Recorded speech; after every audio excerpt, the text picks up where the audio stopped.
Yes, Igan, pero nasa gate lang ako at ang mga Wag kasamahan natin naman. sa media dahil bawal kaming pumasok. Pumasok, Lahat oo. bawal. Work from Yung home mga yata, authorized ano? lang, Oo. yes, naka-work from home at yung mga authorized lang na mag-report in person ng mga kawani Oo. ang po pwedeng pumasok. Ay, So ayan, Igan, sige. ipinatutupad yung mas mahigpit na seguridad dito sa Senado batay sa direktiba ni Acting Senate President at Senate President Pro Tempore Sherwin Gatchalian. Buntod ito ng natanggap na potensyal na banta sa seguridad at kaligtasan ng bisinidad. Limitado yung pinapapasok sa compound. Yun yung mga nasa listahan ng mga kawani at officers na inaprubahan ng Office of the Senate Sergeant at Arms o OSAA na in-person na magre-report ngayon. Bago makapasok ang sasakyan, maraming dumalapit na pulis at blue guards. Pinahanapan ng pruweba na authorized pumasok, kagaya ng ID at sinecheck sa master list ng pwedeng pumasok. Ano ba Sinisiguro, yung security threat NIMPA?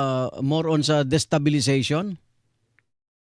Hindi pa Hindi malinaw. pinaamin na Oo. detalye. Oo, mamaya inaasahan namin yung mas karagdagang detalye Kasi pag pa. ang nagsabi sina Senator Win Gatchalian, yung block niya, ayaw paniwalaan nung Cayetano block na may Oo, security kasi threat ang nag-aalangan kasi yung Cayetano Block dahil nanggaling daw ang report sa NBI Oh, at hindi daw sila sinabihan.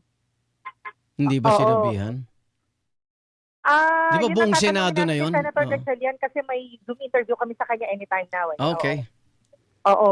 So ayun, at saka kasi 'di ba Igan, pagka halimbawa, well, ang sabi ng Sergeant at Arms, si Retired General Alfred Corpus, Oo. yun ang report ng NBI na may security At threat. wag mong biruin yung Ngayon, mga ganong report.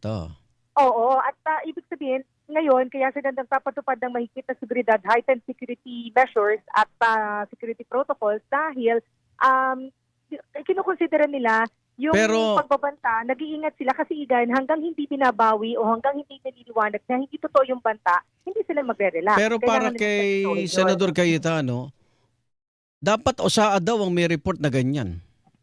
Yun ang sabi niya. Oh, may Oo, report ba pero OSAA?